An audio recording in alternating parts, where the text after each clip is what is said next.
Baik, pemirsa Sakti TV, terima kasih Anda masih menyimak kami dalam program Ustadz Menjawab. Anda bertanya, Ustadz menjawab.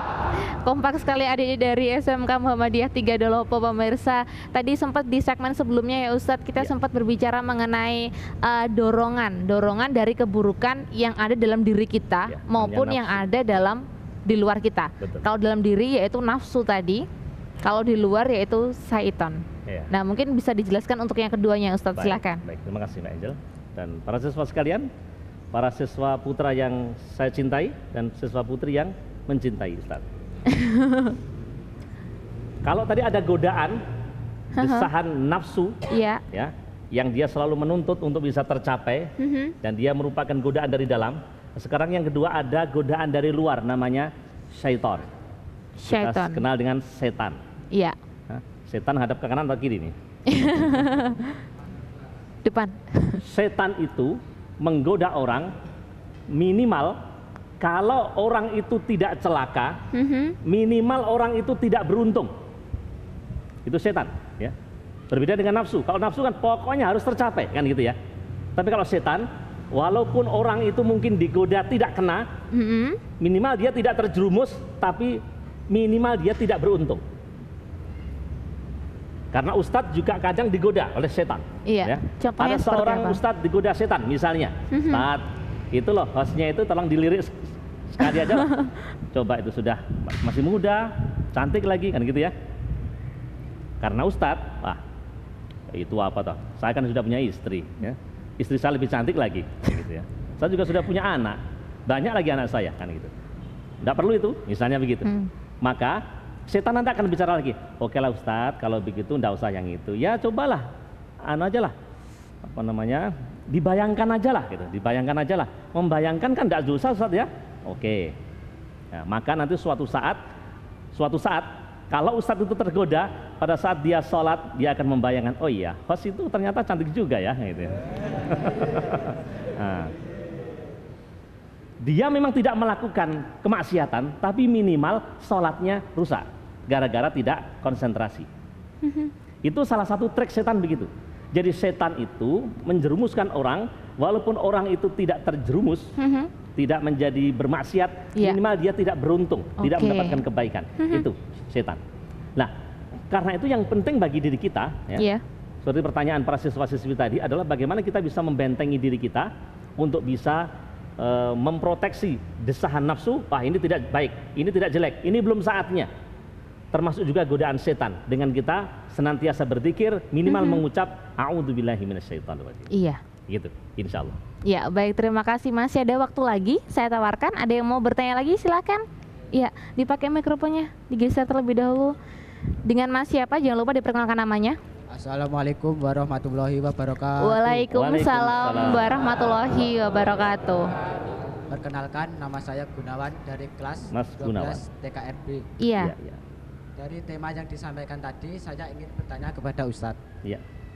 Saya ingin menjadi anak yang berbakti kepada guru kami. Luar biasa. Pertanyaannya, bagaimana cara kami berbakti kepada guru kami? Tolong dijelaskan. Iya. Terima kasih. Wassalamualaikum warahmatullahi wabarakatuh. Waalaikumsalam warahmatullahi wabarakatuh. Kalau kita berbakti kepada orang tua mungkin sudah tahu semua ya caranya seperti apa. Tapi kalau kita berbakti kepada orang tua kedua, yaitu di sekolah, guru dalam hal ini bagaimana seharusnya yang kita lakukan, Ustadz? Ya, baik. Guru kita adalah orang tua kita ketika di sekolah. Iya. Kalau kita harus berbakti kepada orang tua kita di rumah, maka kita wajib juga berbakti kepada orang tua kita di sekolah. Betul. Kalau kita harus mengatakan kata-kata yang lemah lembut kepada orang tua kita yang di rumah, maka kita juga harus mengatakan berkata dengan lemah lembut kepada orang tua di sekolah. Kalau kita harus taat kepada orang tua kita di rumah dengan cara, kalau diperintah belanja untuk yang putri-putri, kita harus gimana? Belanja. Asalkan jangan belanja aspal saja kan gitu ya. Orang tua kita kan nyuruhkan belanja kan biasa-biasa di pasar. Maka kalau kita di sekolah, kita juga harus nurut perintah Bapak Ibu guru, kalau ada PR dikerjakan. Iya. Ya. Jadi pada dasarnya guru kita adalah orang tua kita yang ada di sekolah. Maka kewajiban kita tetap harus berbakti dengan cara berperilaku yang baik, baik secara ucapan kita baik, tidak menyakiti guru kita, kemudian kita juga mengikuti apa kata dia, mengikuti petuah kebaikan dia. Kalau dia memerintah untuk kita rajin sekolah, kita juga harus rajin, agar nanti ada keberkahan ilmu kita. Ya. Jadi guru kita adalah orang tua kita yang lebih spesifik mendidik keilmuan kita. Dia tidak bertanggung jawab memberi makan minum kalian, tetapi dia bertanggung jawab untuk membenahi akhlak pribadi dan memberikan ilmu pada kalian. Karena itu yang paling penting, supaya ilmu kita barokah, maka jangan pernah berani pada guru kita. Iya. Ilmu yang barokah itu bagaimana? Mungkin yang di sini mungkin ada yang nilainya mungkin sering kebakaran, ada ya? Kebakaran merah. Nilainya tidak pernah 6, ya? Iya. 5 terus gitu ya? Iya, bawahnya terus. Misalnya demikian, mungkin ada. Tetapi dia sudah berupaya, Bu, saya sudah berupaya ngerjakan, Bu, tapi gimana saya itu tidak bisa. Oke lah nak, yang penting kamu sudah berusaha, mudah-mudahan Allah memberikan keberkahan di kemudian hari.